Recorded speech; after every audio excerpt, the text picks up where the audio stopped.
Consumer debt, higher than Willie Nelson. Even if you're a person who's not in debt right now, this really matters to our economy. My name's Eric. This is Above My Pay Grade. Let's get into it.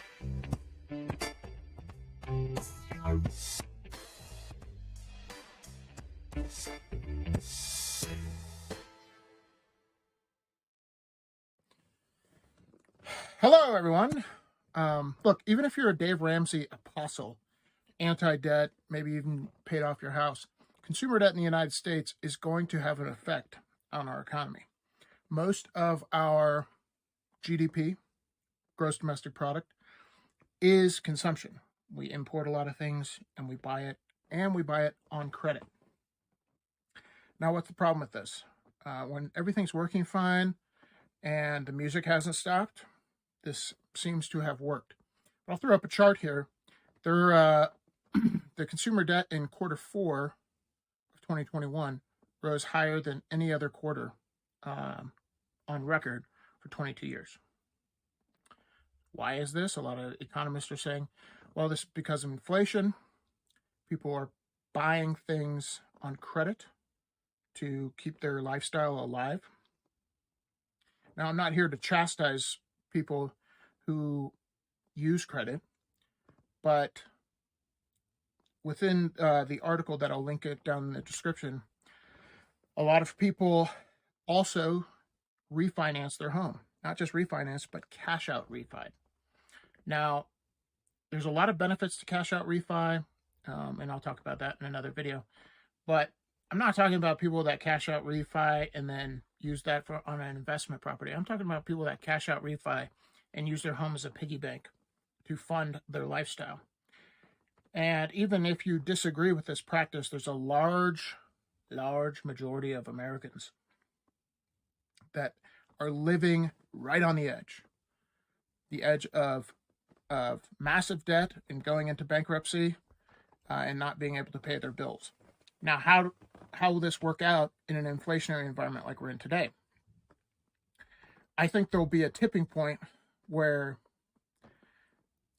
you're going to start to cut, or people that are in this position right on the edge, and approximately 70% of Americans don't have $1,000 for an emergency.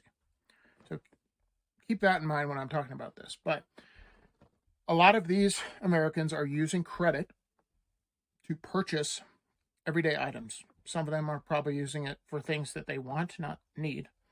But as inflation rises and interest rates rise, the Fed just raised interest rates, which will affect things like credit card debt, because those interest rates are variable and those can go up. As that starts to happen, these people that are on the edge are going to have less and less money to spend. And like I said, our economy is built on consumption. So as these people have less and less money to spend, our economy starts to contract. And then what happens when they have less and less money to spend, and the one thing they actually need, which is food, they can't afford? Our country has propagated the myth of easy money. And like I said, easy money works when the music is still going.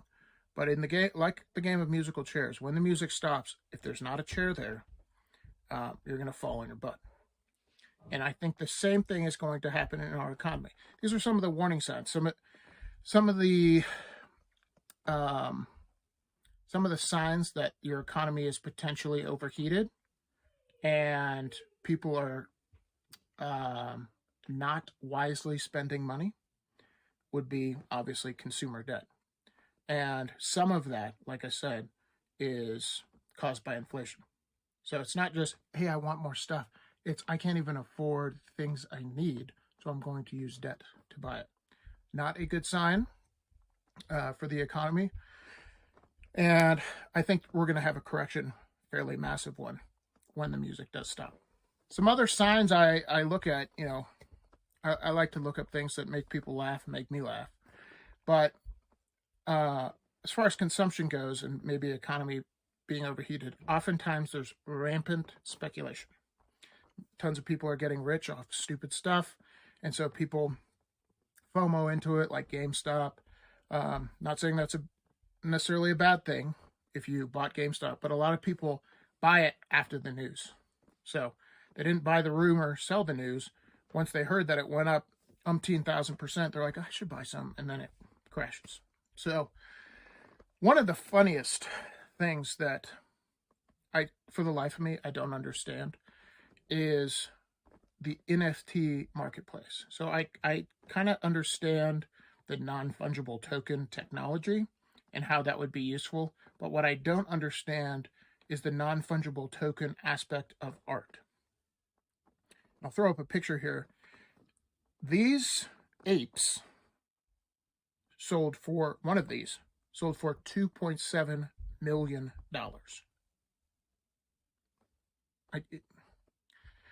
And maybe I'm now turning into that guy who doesn't understand the new generation and swore I'd never be that guy, but maybe I am.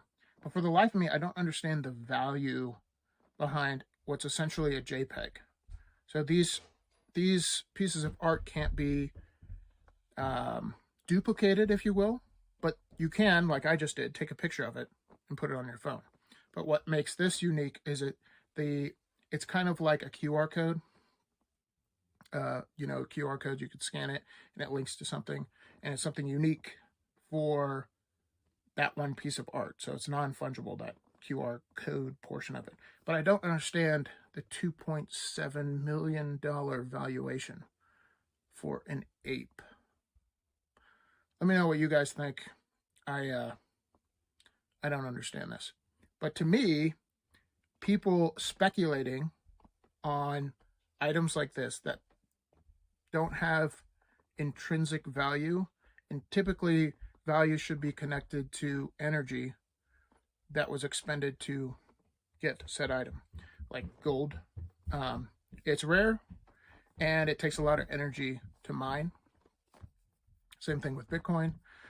But these, beauty is in the eye of the beholder with art, but you can duplicate it by just taking a picture. So that's what I don't get. If you understand it, let me know in the comments and we can chat about it. But odd. Anyways, that'll do it for today. Thanks for watching. If you think these topics are important, like I do, please share this with your friends and family. And if you have any topics that you'd like me to discuss or research, let me know in the comments below. And I'll see you in the next video.